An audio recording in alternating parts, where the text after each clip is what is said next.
Hey, everybody. Welcome back to High Vibing It. We are so happy to be with you again this week. We have a very magical and amazing guest, and she just so happens to be a chef. And we've never had a chef on the podcast before. So we are so excited to introduce you to Miss Chef Amber.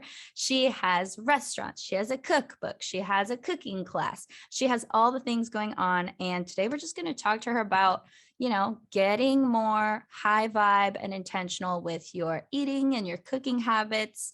Maybe we'll talk about some superfoods. I don't want to get too much into it right now, but Amber, I would love if you could tell the peeps kind of where you're from, what you do, how you got started, and then we'll dive into some juicy high vibe food info. Great. Okay. So thanks for having me on, ladies. So I'm from the South and migrated out to California to open up one of my first restaurants about 20 years ago. And my background is classical training. I trained in a Southern Italian kitchen and I was the only female and worked 80 hours a week and ran this restaurant for about 10 years and really burnt myself out, and my adrenals were out. I was addicted to caffeine and sugar. I was struggling with a sugar addiction and eating disorder, disordered eating, and over exercising. And I knew at the end of that career, my body basically took a crash. I was like overweight and inflamed and unhappy. And I knew there had to be another way. And I had been abusing food my whole entire life. And so I basically, long story short, had this like spiritual awakening and got cracked open about 11 years ago and started to realize that I can heal myself with food. And I knew that the healing properties of food are so profound, right? And I was ready to stop abusing food and have a healthy relationship with food. And I knew that there was other people that were craving also to heal themselves with food. And so I opened up the Source Cafe 10 years ago, and that's in Hermosa Beach. And that is my original restaurant. Everything is made with integrity. And I put a lot of love and passion, and there's a lot of intention that goes into all my food. And that my passion and mission in this lifetime is to make a paradigm shift in the world through food and help people realize that what we put into our body matters right now. And my second restaurant I opened in the middle of COVID 2 years ago. And it's an elevated experience, still with the same integrity and same intention that I put into the food. I do also offer biodynamic organic wine, but everything is gluten-free and dairy-free, and we make our own breads and our cheeses. But I also have wild meat and fish, because where we source our food is really important. And so that's where I'm at right now. So that's how I got into, I forget what your original question was. Yeah, It was all of that. I'm in Southern California, but that's like, I just wanted to state my mission, like of where my drive comes to create the type of food that I create, basically from my rock bottom and my health challenges. Yeah. It's so cool. I just want to eat everything you make. I trust you immediately, because I know that where we get our food is just as important as what we're putting in our food, Yeah. and all the hands it's passed through and how much processing it's had. And Yeah. I'm always going to speak from the perspective that I have, which is a mother of 3 boys. And I am constantly worried about, are they getting enough vitamins? Are they eating enough fruits and vegetables? Am I giving them too many Cheez-Its? I don't know. Yeah. Just always, it's always something. So it's really, it's refreshing, because I know that this idea of healthy eating has always been around, but it's refreshing to know, especially now, there's so many options if you want to do it in a nice way, in a way that's good for your body. Like, it doesn't have to be difficult, right? So I do want to talk about spiritual-led, what is it? Spiritual-led chef? Spirit-led chef? Yeah. Yes. Can you explain what that means? Because I would honestly, it's not something you would smash together in a nice little sandwich. So what does that mean to you, and how do you kind of bring that into your work? Because I just think that's so cool. Yeah, so when I finally started my spiritual journey, I got really deep into meditation and intention setting, and I wanted to heal my relationship with food. And so for me, being a spiritually led chef, I mean, I have a very devoted morning practice of meditation and visualization. And so for me, it starts with, how do I want to feel today? What do I want to create? Like, what types of food do I want to create? And for me, when I do transcendental meditation, so I meditate twice a day, but that really helps my intuition. And so for me, if I'm like stuck on a menu, or I know that I want something that doesn't have nightshades and garlic and onion, and like, how can I take, or I'm looking at something to like help with like a parasite cleanse or something. And I get more ideas that come to me through meditation. And I also want to visualize, how do I want to feel in my body, but I want to visualize my customers and how my employees feel and the energy of the restaurant. And I have my restaurant feng shuied, and I have dragons everywhere, and I bury dragons, and like I set intention to the food. So I'm not just going to make something and throw it at you and be Yes. like, ooh, okay, you know what? I know that this is going to have pumpkin seeds, and this is going to be really great for somebody that's struggling with a virus or a parasite. And this would be a really amazing smoothie. And so I feel like for me, the spiritually led, I mean, I don't bless everything, but I always speak to my team like, hey, it's really important that we have a lot of gratitude while we cook, because our Mm-hmm. energy goes into the food, right? And so we do gratitude circle in the morning, and that really helped shifted the energy. I do a lot of energy work in the restaurants. I mean, I sage and feng shui and palo santo, and I've got crystals everywhere, and I really feel like setting the energy and the environment for the team then aspires to the guests. So that's kind of the spiritually led chef part.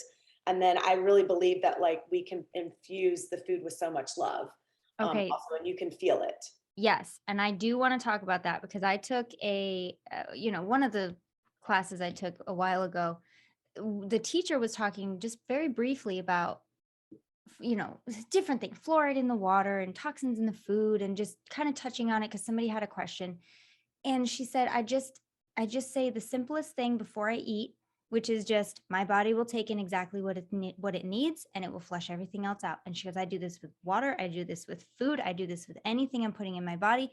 And I never really connected prayer, like the traditional praying over Yeah, food, with just simply setting an intention. And I had always grown up praying over my food, and I thought it was ridiculous.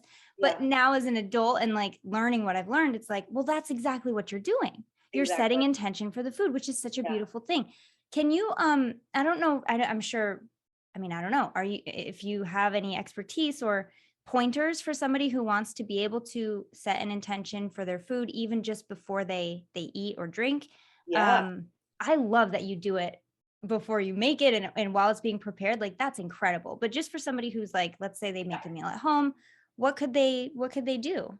Yeah, so for me, when I'm sitting down by myself at home, I always put my hands over my food, and I always just gently say, "Thank you, body, for metabolizing and digesting this food perfectly. My body is so strong." And then I really just send a lot of light and love, depending how advanced you want to go, light and love into the food.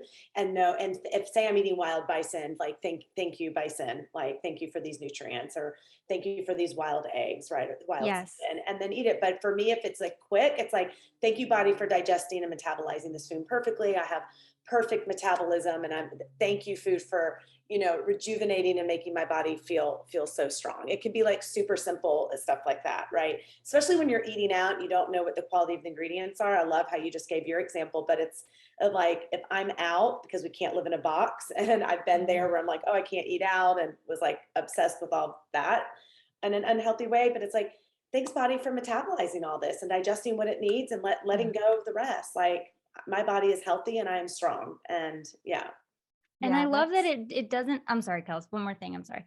I love that it doesn't put all of the work on the food necessarily. You're yeah, also bringing it back to like, no, my body knows what to do. Like it's my got body this. knows what to do. Yeah, And a lot of times, like as a mom, when I'm like distracted or just like my priority is to get the food in their body, right? It's like eat the salad, right? It's not, and I would love to be able, I think after this conversation, which has reminded me of this practice of, blessing the food or setting intention, is to remind my kids, like your body knows exactly what to do. It wants this. It wants this food, whether your tongue wants it or not, your yeah, body wants it. yeah, And just kind of helping them be more empowered to do that now because they're young. And if we can, and I'm speaking to parents and just any caregivers really, if we can set those habits early, like you're doing such a service for them. I had it, but I think it was in maybe I kind of threw the baby out with the bathwater because it was like religion, and I'm just not It's not my thing. So I Yeah. kind of was like, that it's all dumb, but it's not. It's not all dumb. And if you can, and I think that's the difference between a lot of like spiritual versus religious people is you can take what works. You can take what works. You don't have to take it all, and whatever feels good for you, do it. So I definitely think after reminding myself and having this conversation with you, like that is something I'm going to start doing at lunchtime today because it's just so good. It's so good. And I wanted to talk about it for just a hot second because I know people, can use this, and it's such an easy thing to do. It is. Yeah, I was going to say, I love that you brought up the alchemizing of the food practice because this is something that I love to do, especially like how you said, if you don't have control over like the meal that was made, or sometimes I feel like especially called to do it if it's a food that I know isn't the healthiest. For example, I love mac and cheese. I'm never going to stop eating mac and cheese. So every time I eat it, I will of course bless it and infuse it with good energy. And especially like when I'm eating meat, I like to connect to the animal, like how you said, thank it for existing, for its life. And I like to go like really quantum and just think about the oneness, like cellularly, I'm about to become one with this animal, like how we all are on a spiritual level, and just take it in with that gratitude. And even if it didn't have the best life, I can alchemize it in that moment, giving it my love and affection, and know that that's going to change the chemistry. And when it goes into my body, it will be received better than normally before. So yeah, you go on a whole journey. I like to like psychically connect with the food depending on the meal. It's absolutely great. And I love what you said about one thing I coach when I coach some women sometimes about try to have a healthy relationship with food, and like instead of getting the brownie, right, the thing you love so much, it's like I can't eat the brownie, it's gonna make me fat, and it's got gluten and the calories, and what are my steps, all the things. It's like sit down, eat the damn thing, but bless it. Be like, thank you, body, for metabolizing and digesting this beautiful brownie perfectly. Like, I'm going to love this brownie, and I'm going to love and enjoy every single bite. Now, that's hard for a disordered eater because I struggled with binging and restricting for 30 years. And so it's like, well, how do I not eat like 100 brownies?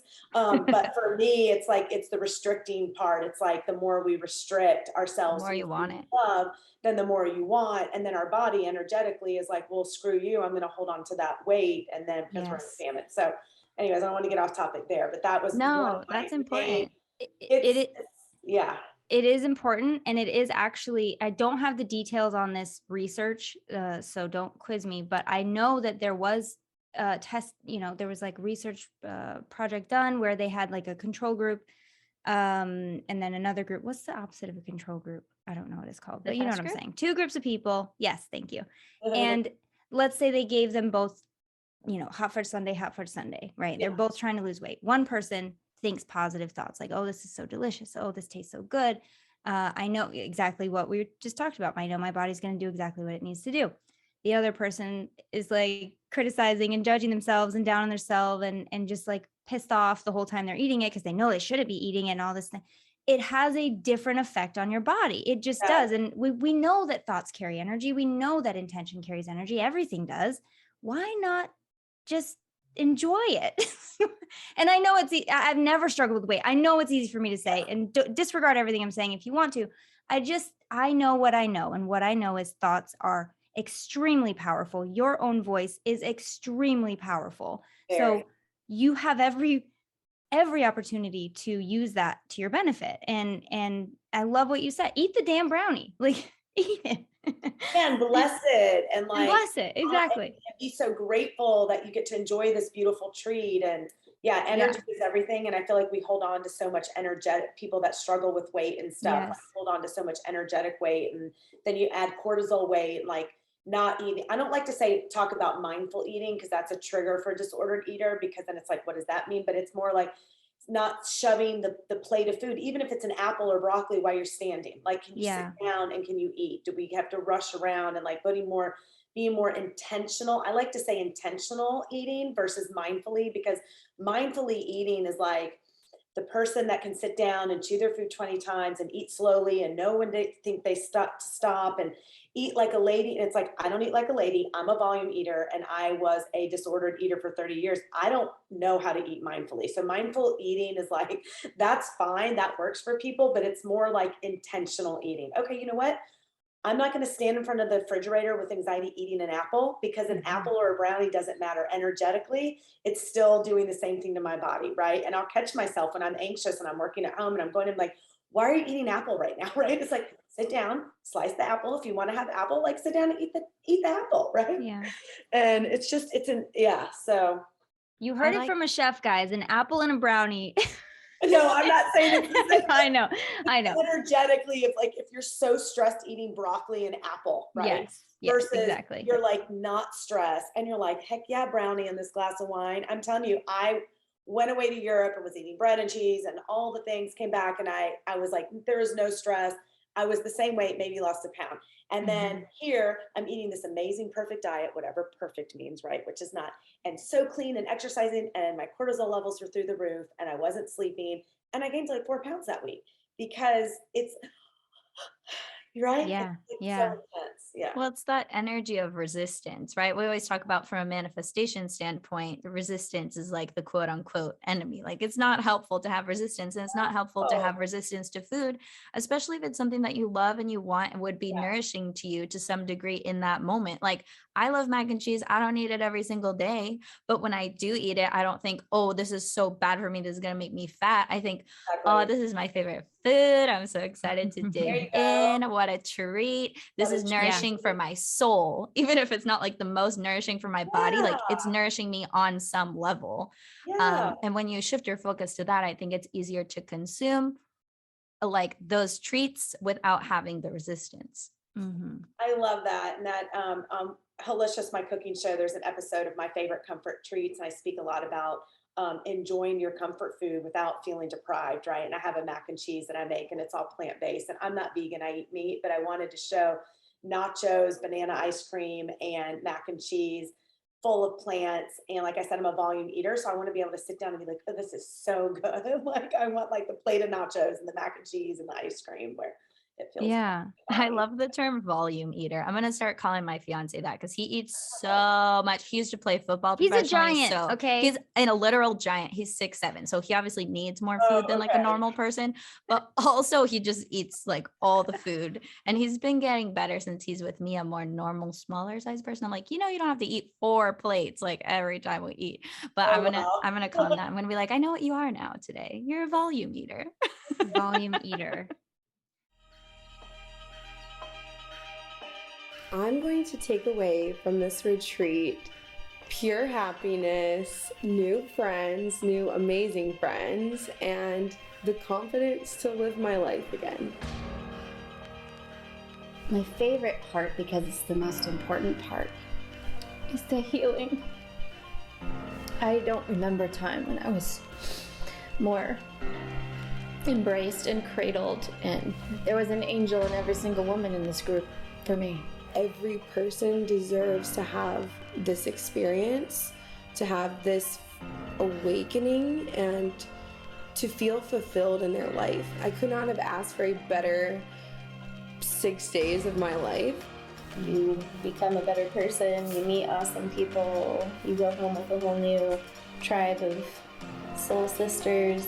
If you're thinking about doing this, do it. There's no reason not to.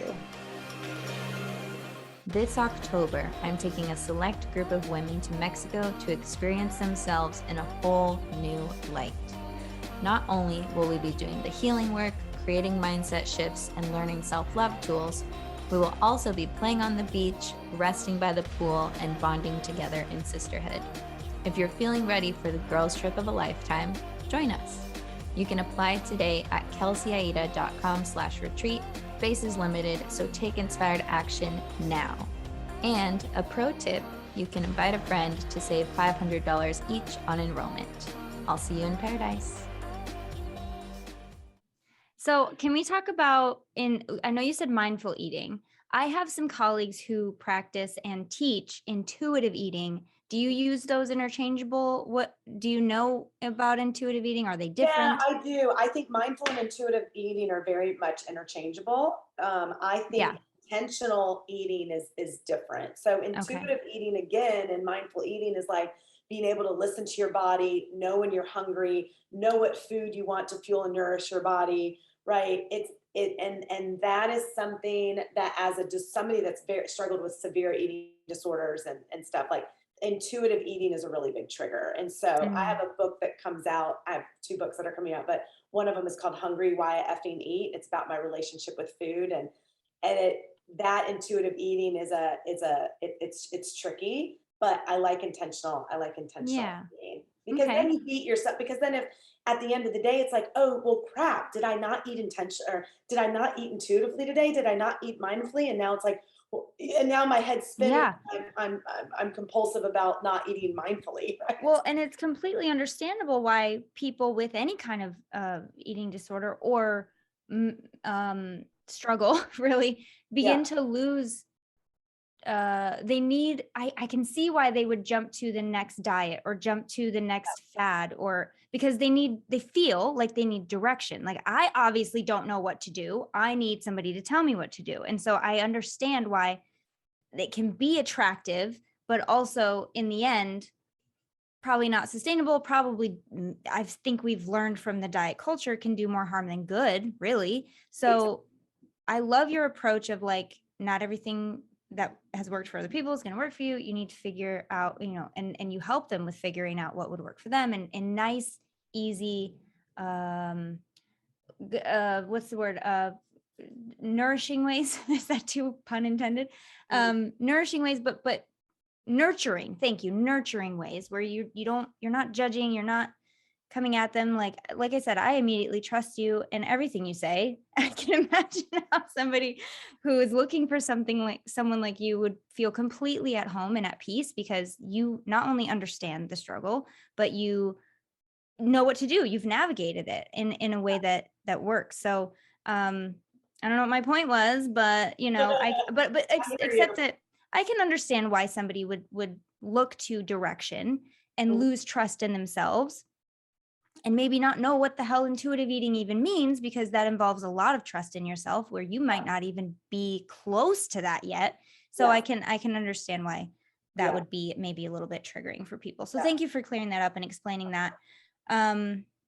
Why do we need to care about where our food comes from? That is a big question that I think a lot of people need an answer to. My goodness. I know, but I want people to, understand. Okay, so I feel like I could talk, this is one of my most passionate topics. I could talk about this for hours. Okay. I want like a show on Netflix one day. Like, that's what I'm manifesting about. Manifesting. Yeah. Okay.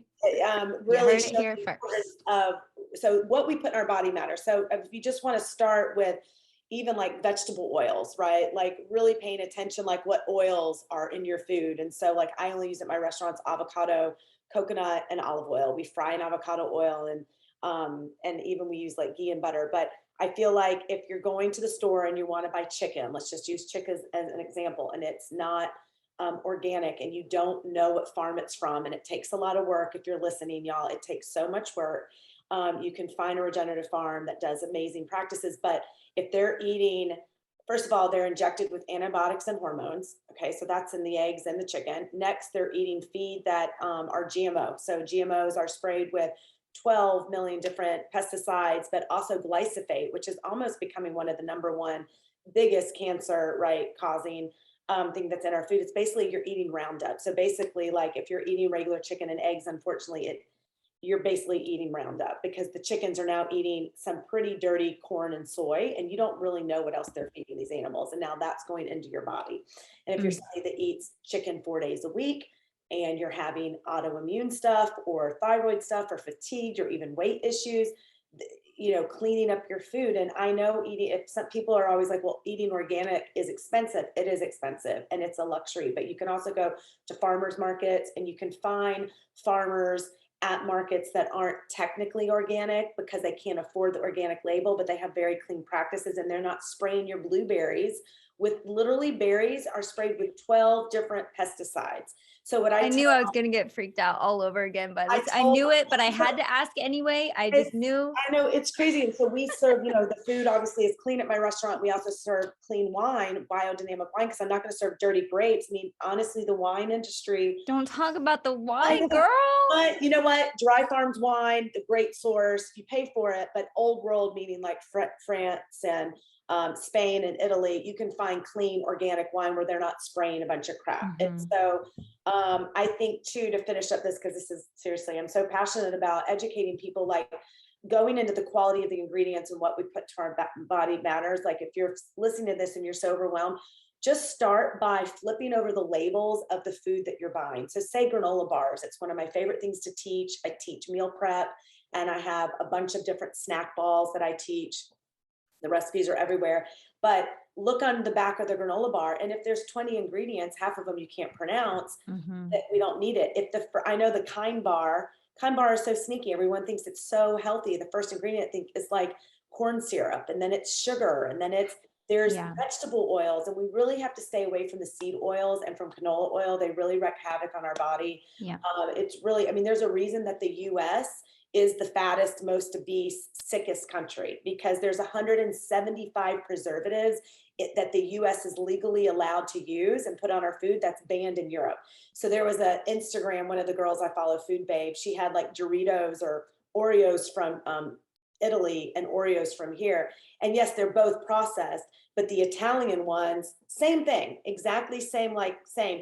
The Italian ones had like, I don't know, 20 less ingredients. We don't need all the colors and so start to prepare your own food. People say to me, what's the best way to take control of my health? I was like, you've got to start preparing your own food. And it takes a lot of work, and it takes a lot of willingness. And I know it's overwhelming, but you can start with snacks. The snack industry is the sneakiest industry. The RX bar, I'm not a basher, but that's one of the sneakiest bars. You know, be careful with labels that it's like real ingredients, natural.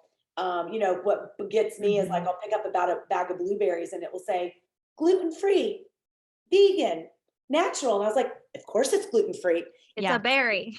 It's berry. They just want to be able to say it because they know most people have no idea, or at least like they see it and then something in their brain goes off and they're like, oh, it's good, you know, without even like, it's straight the next thought. So just start stupid. Turning over the labels, reading your labels, you know, really realizing, is this real food? Is this really good for me? When you could make a raw oatmeal ball at your house or something like that. Yeah. And there is, just as an aside, I actually started a while ago following this person called, I don't know what her Instagram handle is, but if you just Google Instagram, I read labels for you. That's literally what she does. She reads the ingredient labels. And the general rule of thumb is if you can't pronounce it, it's probably a processed ingredient that you don't need in your body. Let's just be real. But if you want to go the step further and have somebody explain it, I started following her, and it's pretty scary and interesting. But just the visual, the vision, and the picture that I remember seeing of the guys or the people spraying these plants in full hazmat suits still keeps me up at night. I'm like, if you are so protected and you are spraying our food with the thing that you're trying to be protected from, that is like, how is that not setting off so many alarm bells? How is this legal? It's insane. People die in the McDonald's fields, like picking the potato. Like these are real stories. And so we have the highest rate of cancer in this country. So anyways, I could go off for 5,000 hours on this topic. And to sum it up is, check your labels, really be aware of the oils. You don't need canola oil in your granola bar. You just don't. It's not necessary. There's hundreds of healthy granola bars. And start preparing your own food. Like maybe start with snacks for your kids. Those are like the two biggest things that really can start to change like somebody's way of like being more intentional with the food that they're eating and feeling better in their bodies. Yeah. Yes. So two things. One, I want to touch back on the comment that you said about how eating organic can be more expensive. I would argue that getting cancer is a lot more expensive than eating organic. So if we're going to make, if we're going to be complaining about that, like if you really can't afford it, that's one thing. But if you're just complaining that it's more expensive because it's more expensive, I would say to lose your health is a lot more expensive. So just keeping that in mind. And then also personal question. So if we're not using canola oil, would that mean we're not using sunflower oil? Yeah, I don't use any seed oils. So what am I supposed to use in my gluten-free waffles? Yeah, so you can use avocado, coconut, avocado or coconut oil are my favorite oils that we use. Sometimes I use not an extra virgin, but just an olive oil in some of my cakes that I make. But coconut oil and avocado oil. I basically use avocado oil in everything. And I'm just gonna say, I made brownies. I only make brownies now with coconut oil instead of vegetable oil, and they are so much better. They taste freaking amazing with coconut oil. They're so good. And once you switch, then it's you're not even gonna be able to tell the difference. It's pricier, but it's so much better for your body. Okay, awesome. Good to know. Because I'm definitely not a chef. My mom, it's sad because in my lineage, everyone's great, amazing at cooking. They all love cooking. And then there's me. And I'm like eating to live. I like don't really like cooking. I don't have She like, says the she time has and the energy palate of for a it. 5-year-old because she eats like I'm cursed with the picky eaters curse from my dad's side. So it's like a whole situation. I would But- love to cook for you, Kelsey. I love Oh my God, I would love if you cooked for me. When my fiance told me that he liked to cook, I was like, be mine, please. I need someone to feed me.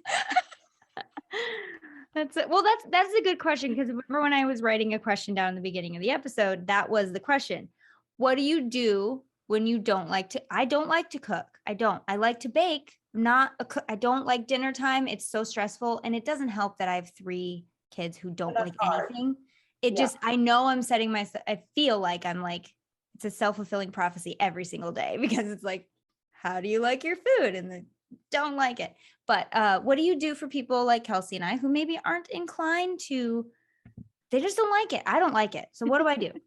Yeah, if you don't like to cook, and if you don't like to cook and you don't have like the willingness or the time to meal prep, say on Sunday for the week, so at least you've got meals.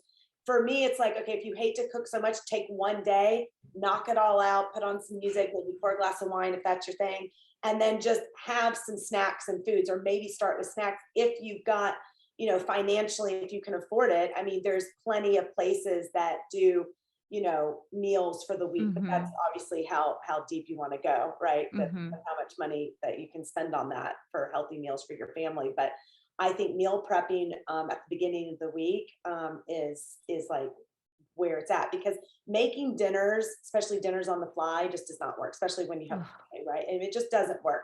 So what I try to coach is like, go ahead and roast some chicken thighs, like make the rice, like steam some veggies, like make the sweet potatoes, like whatever your thing is, and have some granola bars and some muffin batter ready where you can just pop it, or pancake batter. And then through the week, it's like you can piece it together. Maybe just start with one meal. Maybe it's like, you know what, I'm going to commit to, or 3 dinners a week, I'm going to commit to this. I know now that I've got the mac and cheese ready. All I have to do is pop it in the oven. I know I've got my bison burgers ready. But it takes time, effort. It takes a lot. Yeah. So what do you do when you also hate to clean, and so you save all your cleaning for Sunday? Which is currently I save all of my cleaning for Sunday. So does that mean I have to also take Saturday? You make time for your priorities. I'm just saying. I know. I should do it. I know. It's so hard to get people, the meal prepping is hard. I always start people with snacks first, because snacks are easier. It's like, have stuff for smoothies and smoothie bowls. I've got a ton of granola bars. And one of my favorite things to demo for moms and kids, especially kids, are it's an oat blueberry ball with almond butter. It's got flax seeds. And one of my passions about cooking too is sneaking healthy ingredients into stuff. So like my mac and cheese, the sauce is made out of carrots, and I have a tomato sauce that's got handfuls of spinach. Picky adults, picky kids.